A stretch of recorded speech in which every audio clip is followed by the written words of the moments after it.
Get ready to run.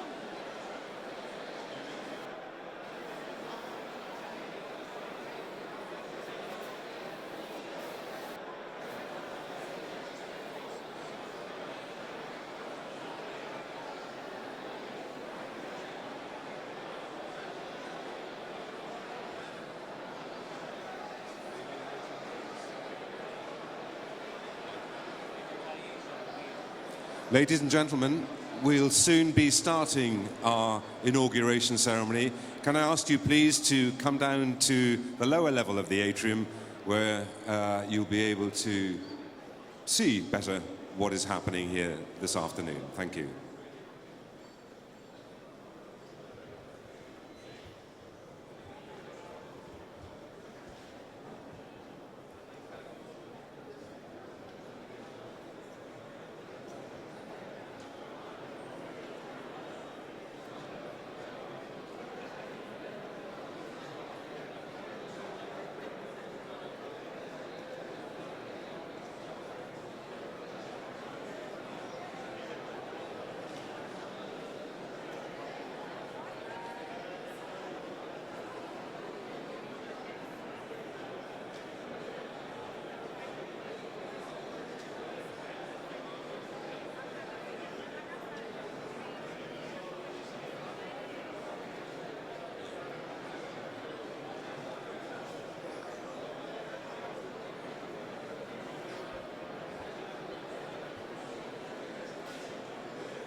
Your Excellency, Chief Minister, ministers, distinguished guests, ladies and gentlemen, good afternoon. Welcome to this astoundingly beautiful building, to the inauguration ceremony of our University of Gibraltar. While you've been mingling around, we've had some background music on piano played by Wayne Smith. Wayne, please.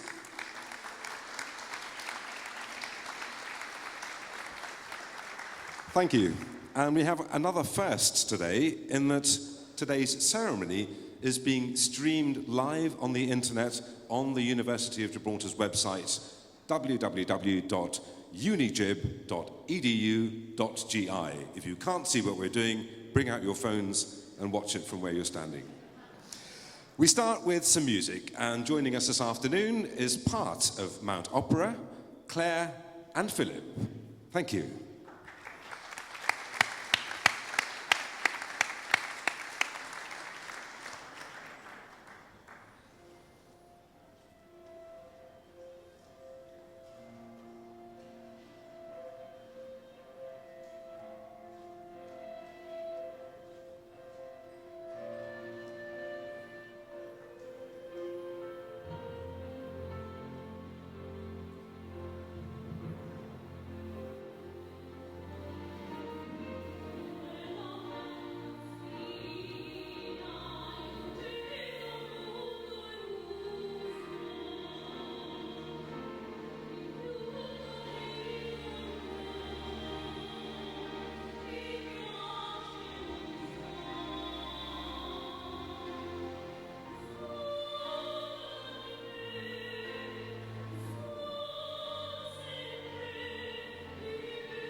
Thank you, Claire. Thank you, Philip. We'll be hearing a little bit more from them later on. Our first speaker of the day, I hope he doesn't mind me saying, is possibly the father of this project. Will you please welcome Minister for Education, Gilbert Licoudi.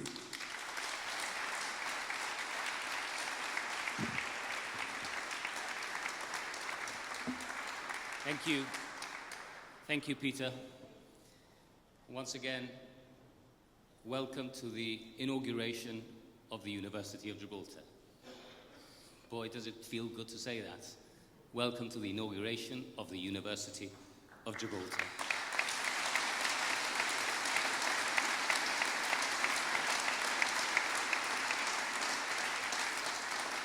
This is a truly momentous occasion. It is a milestone in our history which comes only once, and which we and I hope many generations of Gibraltarians will cherish. It is actually a coming of age. Gibraltar has finally stepped up to become a university city. Last month I was delighted to appoint Lord Luce as the first Chancellor of the university. Regrettably, because of a prior engagement, Lord Luce is not able to be with us today, but he has sent us a message. I would ask you to look at the screens, please. I'm really very pleased to celebrate with you the launch of this new university. I was most privileged to be asked by Mr. Licoudi to become your first Chancellor, and I'm only too sorry that due to a prior commitment I can't be actually present at the launch. However, I am most excited by this project. I'm very impressed by the governance system that the university has been set up by an act of the Gibraltar Parliament, the Board of Governors, chaired by Mr. Fischerello, and the very distinguished Board of Academics, and of course the Vice-Chancellor, Professor Tilbury, all of whom I'm looking forward enormously to meeting. I might say to Professor Tilbury that when Mr. Macmillan, the former Prime Minister, became Chancellor of the University of Oxford, he said, you have to have a Chancellor because otherwise you cannot have a Vice-Chancellor, and then where would you be?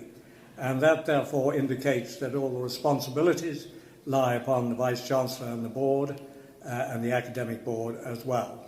I'm very impressed that there are already 4 schools that are being established, and that there are links with no less than 4 universities in the United Kingdom.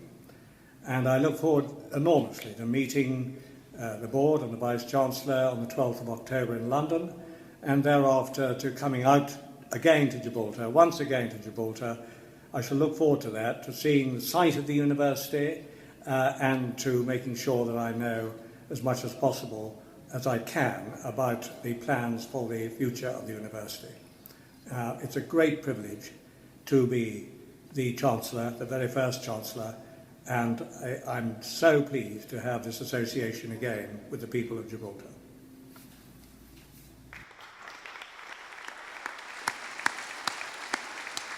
Thank you, Lord Luce.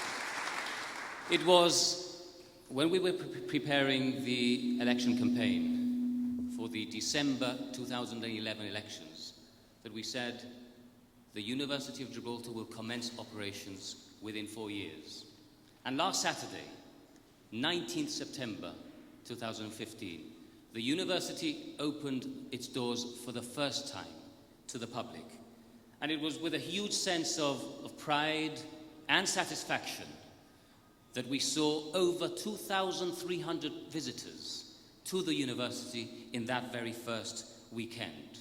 And not only were they able to see the campus, they were able to enjoy a series of talks on historical, on scientific themes, as well as on the making of the university.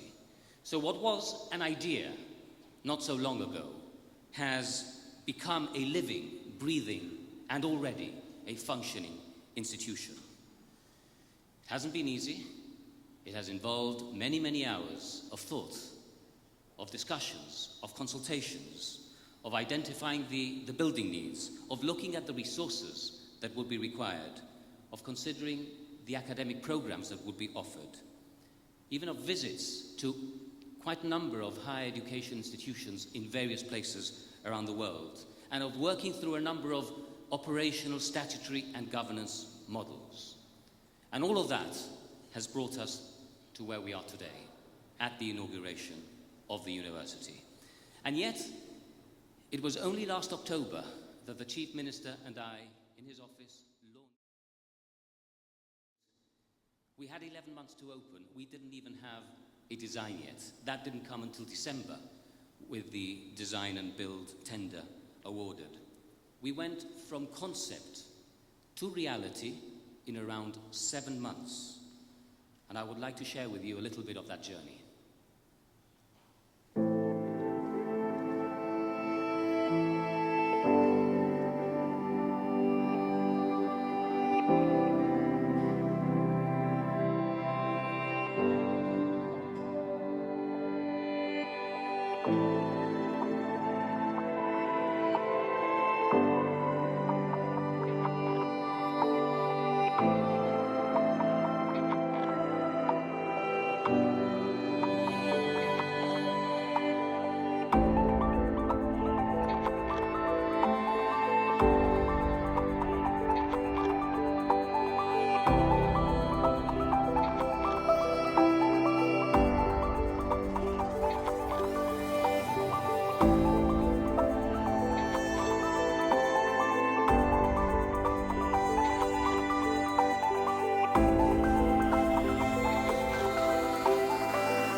Quite a change, I think you will all agree. But this has only been possible not by putting together a good team, but by putting together a great team. It was headed by my friend, Director of Strategic Planning and Projects at my office, Chris Riedel. And it was Chris's attention to detail and his remarkable ability to really get the best out of everyone that has made this possible. And of course, this project, like every other project, has not been without its difficulties. And there have been times in the last few months when I have been concerned about timescales, about materials, about deliveries, about the electricity and water infrastructure.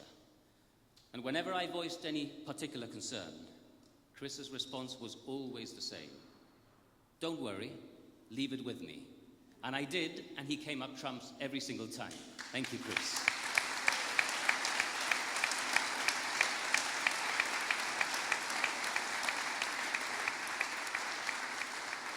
There are, of course, others that I need to thank, and I apologize in advance for leaving people out, as necessarily will happen. In this building, this conversion is the brainchild of two architects, Jorge Miguel Carcelens Fernandez and Javier Osores Pardo. They came to my office in December of last year with a video presentation. And it wasn't simply some images of some plans. It was actually a video of images of what the university would look like. And all of us in my boardroom at the time were really bowled over by what we saw.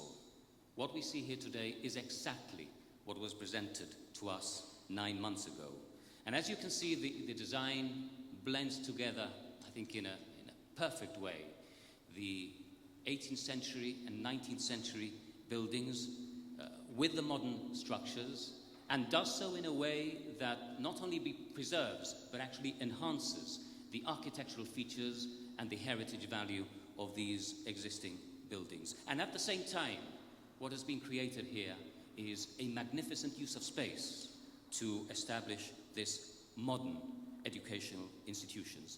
Javier and Jorge deserve a great deal of credit for this.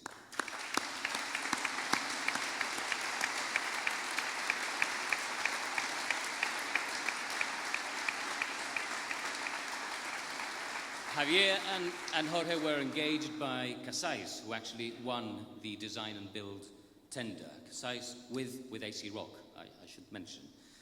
Casais were the main contractors, and they carried out the work, and clearly, as you see, what a building they have created. The quality, the craftsmanship is absolutely superb, and they did this in just over 6 months. It is absolutely amazing.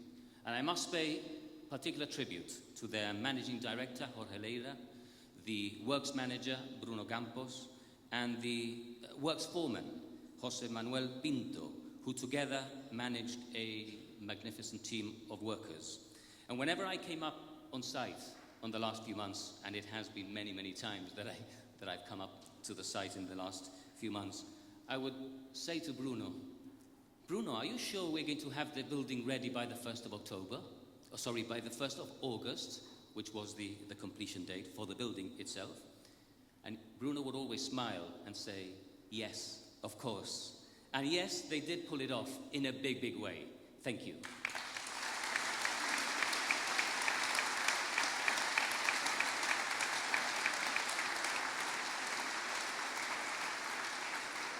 I also want to thank Pasco Holdings for delivering and supplying all the furniture that you see around the university, and Rock Cool for the fitting out and supply of all the kitchen equipment that you see in the cafeteria, training kitchen, and upstairs in the restaurant.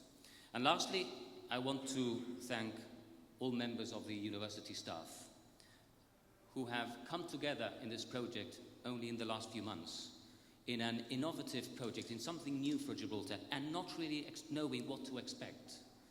They have really stepped up to the mark, stepped up to the plate in a big, big way. Thank you all. We couldn't have done it without you.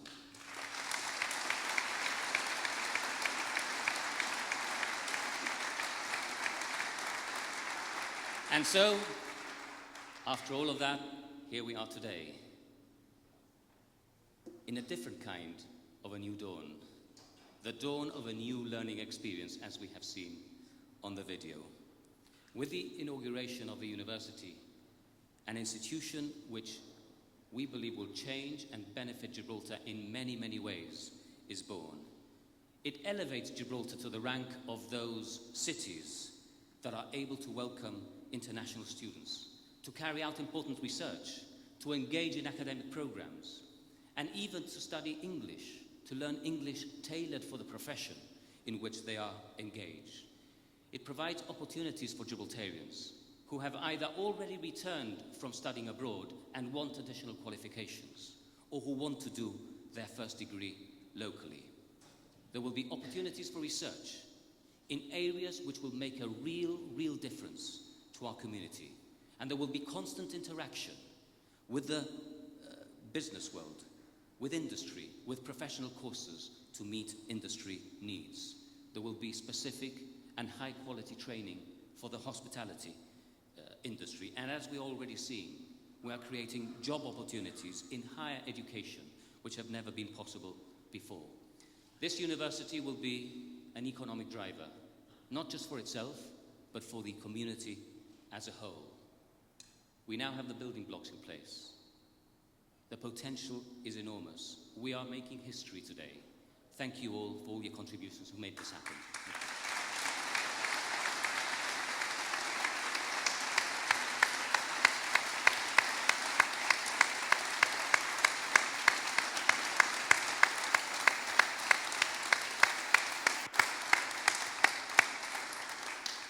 Minister, thank you very much.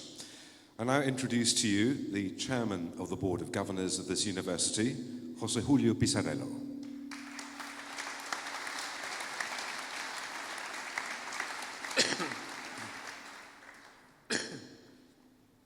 Good morning, everyone. Your Excellency, Chief Minister, Ministers, distinguished guests. A number of months ago, Minister Licoudi called me to discuss a matter of great interest for Gibraltar.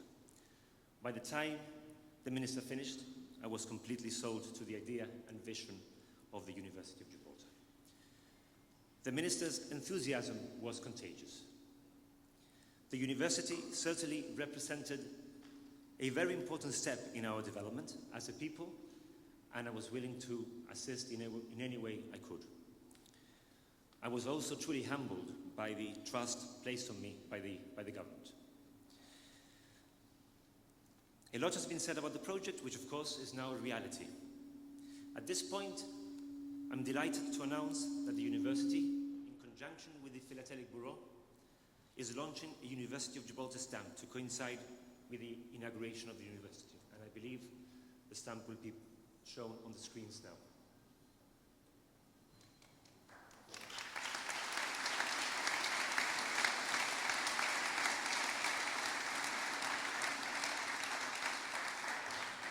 I am told that a presentation pack of the stamp is available from reception for all of you to collect. From my part as chairman of the board, we have, of course, various statutory obligations and responsibilities. But one of our key objectives will be to ensure that the university builds a solid reputation as a premier learning institution. This does not happen overnight. It is a long journey of doing the right things consistently well. And of course, corporate governance, having a system of checks and balances and transparency, is a crucial part of this. In an education environment, this also involves regulating our affairs to ensure we safeguard the highest possible academic standards. As a board, we are fully committed to this. And speaking of the board, I am truly delighted with the quality, diversity, and breadth of knowledge of the members of the board. Of course, we have Professor Daniela Tilbury, our Vice-Chancellor. She is internationally recognized in the field of higher education, including areas such as sustainability and quality assurance processes. Joy Brito, of course, the Director of Education, has been working in education for more than 30 years. Peter Montegrifo requires little introduction, a prominent and highly respected lawyer in the community. Paul Bowling, our Chief Financial and Operations Officer, a highly respected accountant with more than 20 years in practice. And last, but certainly not least, Ernest Gomez, with over 30 years working in education, including, I believe, 6 years as Director of Education, and of course, presently the head of the civil service. It is truly an honor to be part of this group. We are committed to working hard and to the best of our abilities to ensure that the University of Gibraltar, our university, is truly recognized as a world-class institution. Thank you.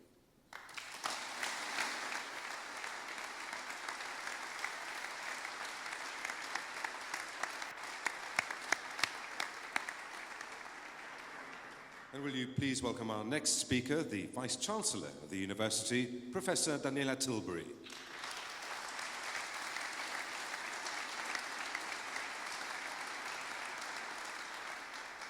Thank you. It's official. Gibraltar now has a university, and that's worth us clapping, I think, at this stage.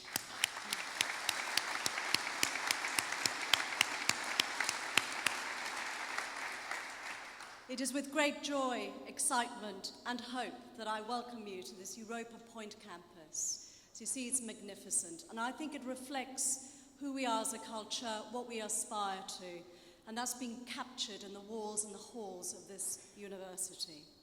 Our university is already a source of local pride, but it also aspires to reflect the contemporary values of our community and to contribute to the socio-economic development that is so important to our future security. As the university begins its journey, it is seeking research students who can build a legacy on the rock, who can broker placements, international exchanges, experiences that will prepare our graduates for the future, as well as engage in the competitive way in the employment market. Our academic tuition and student support services will be the envy of the world.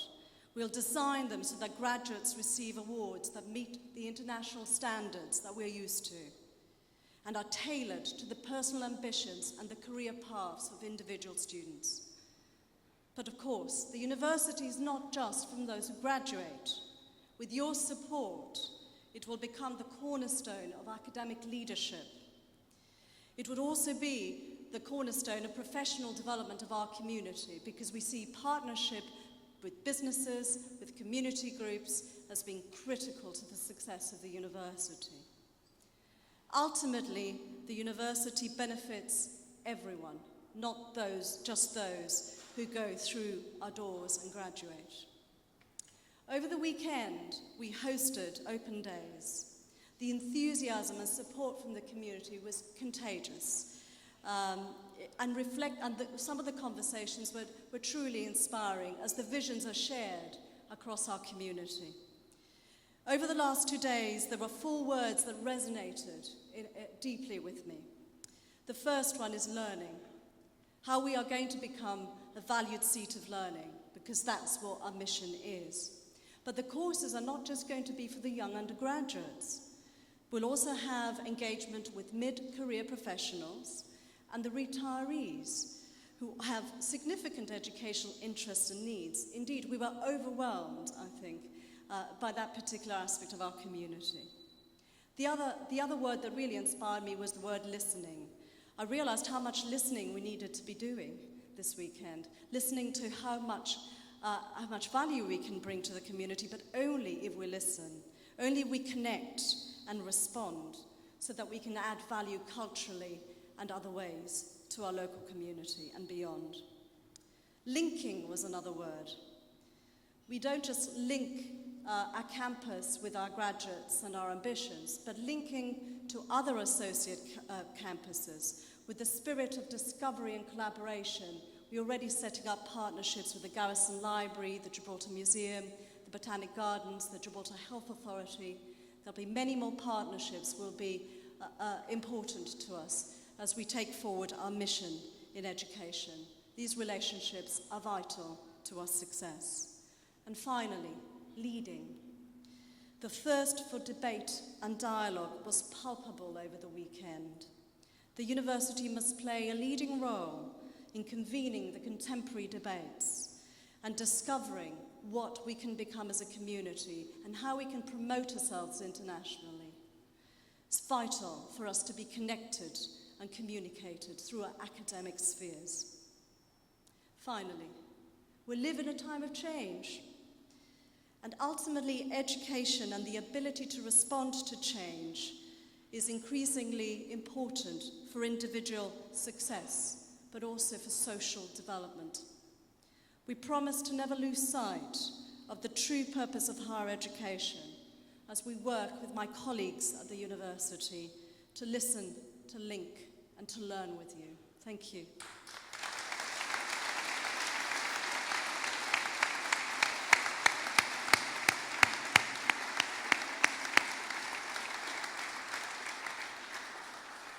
And now it's my pleasure to call up to the lectern, Chief Minister Fabian Picardo.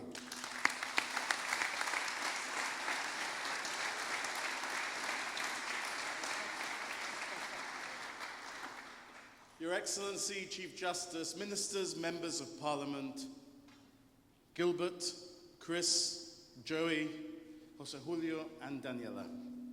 Thank you so much for allowing me to form a small part on behalf of the government at this auspicious occasion.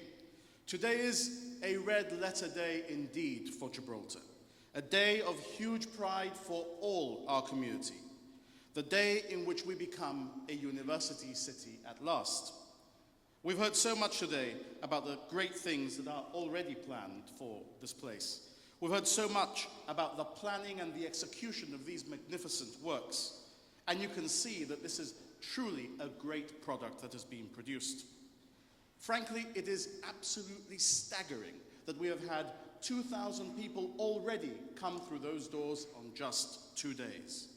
But that is an indication of the acceptance that this project has in our community. Because this is a long overdue project. Because the people who came to see these buildings in wonder at what has been achieved realize that this is in fact only the beginning. Because this will now become, as Daniela has said, a place of advanced learning and advanced research, and a place that I believe will attract students from all around the world, creating a new industry in Gibraltar, which more than justifies investing part of our record surpluses into this fantastic venture. Indeed, already we can see that we have been lucky to have assembled an academic board that has little to envy more established institutions around the world. And if I can just welcome Daniela Tilbury's presence on that board, I still remember in year 3 at Bayside when you walked in as a student teacher, little would I have imagined that I would be welcoming you home to Gibraltar as Vice-Chancellor of our university. All of that has been possible because of the hard work, the dedication, and sheer tenacity of the professional teams that have been assembled. Whether it's the project team at the Department of Education, the project team at Casais, or the university team itself, all have achieved incredible things in the record time that Gilbert has set out. In fact, I think Gilbert has rightly already set out the sincere gratitude of the government to each of those who have been involved in making this project a reality today. But with his leave, I want to go behind that work. I want to go back to remind you of how this has become possible. Today, the 21st of September, is the first day of autumn. We are in the last 100 days of the lifetime of this Parliament.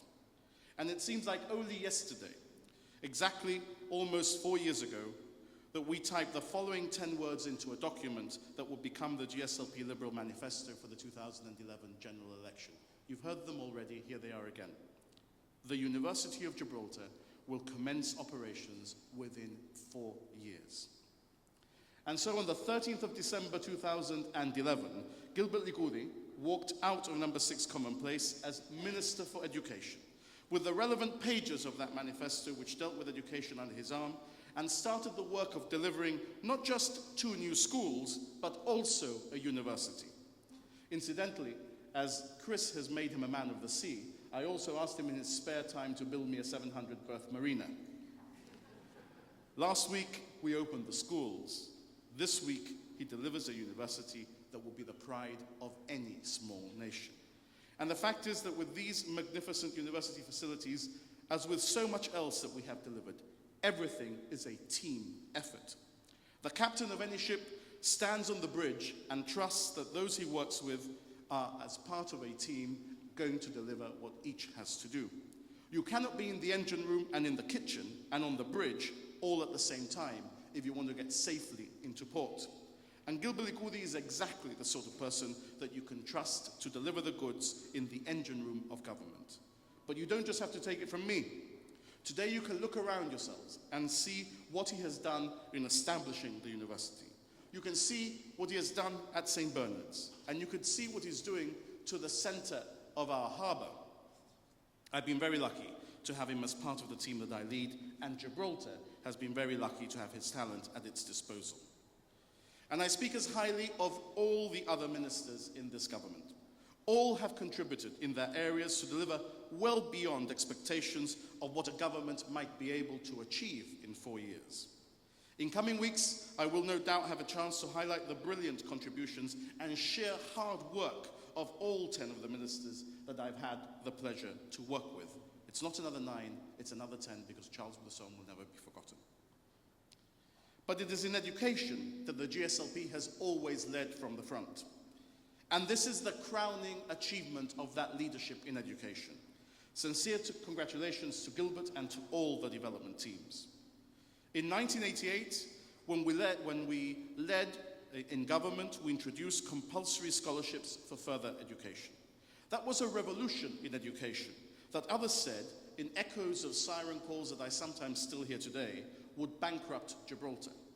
We were right then, and they were wrong. In 2011, we led when we said we would extend compulsory scholarships to second master's degrees. We led when we said we would build a university and 2 new schools, and we were right to deliver on those commitments. We are right to invest in the future, to invest in our children by investing in education. And last week, I announced that our future plans provide for the rebuilding and refurbishment of Bayside, Governor's Meadow, and Bishop Fitzgerald schools. Today, you will have seen the announcement of the proposals for the redevelopment of Rook, which provide for a new school in that area too, which might very well be Governor's Meadow. Well, we're going now into an election where we will pledge to concentrate even more of our financial firepower in upgrading our educational establishments. So today, I can tell you that in our manifesto for the next general election, we will also commit to new facilities for St. Anne's, St. Martin's and Notre Dame schools, as well as a program of extensive refurbishment of other schools.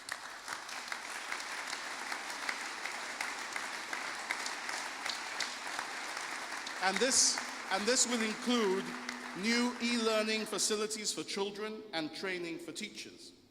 We often take our teachers for granted and the excellent results they produce as a given.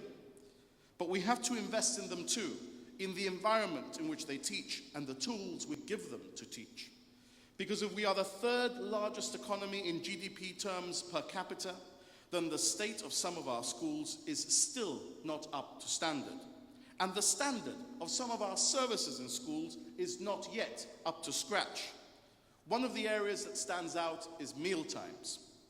When new school hours were introduced, we believe our children and our teachers were failed. The new hours provided for children to stay in schools, but required parents to provide their food. So today, I'm announcing that one of the highlights of our next policies for education in our coming manifesto will be that the next GSLP Liberal government, if we are returned to office after the next election, will provide hot meals at lunchtime in all schools for all our children.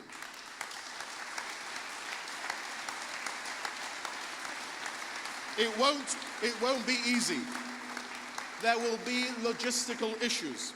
There will be nutritional issues. There are sensitivities, and there are no doubt 1,000 reasons not to do this. But entrust this to the team that delivered Commonwealth Park, a national bank, a new 700-berth marina, 2 new schools and a university, and you know we will be able to deliver that too. We have led on all big educational issues to date, and with the support and confidence of the people of Gibraltar in the coming election, we will lead again to wring further and deeper changes in the infrastructure of education, to improve even more what we do for our children. Because already, with our hard work, we have built on the legacy of the evacuation generation. With that same hard work, we have built this university. With that same hard work, we are building this nation. Thank you very much.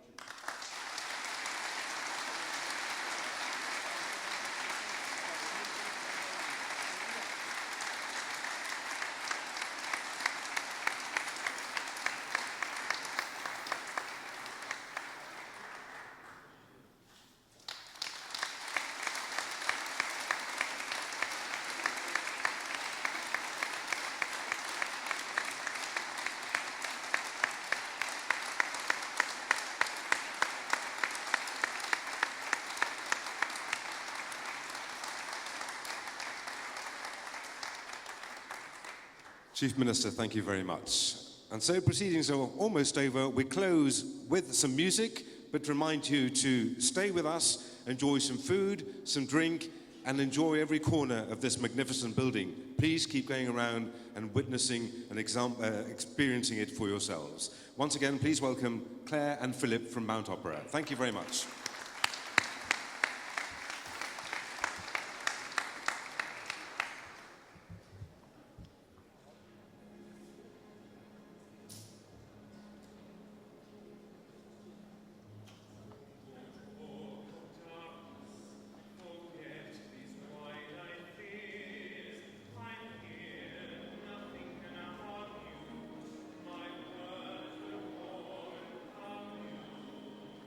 Let me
Thank you, Claire. Thank you, Philip.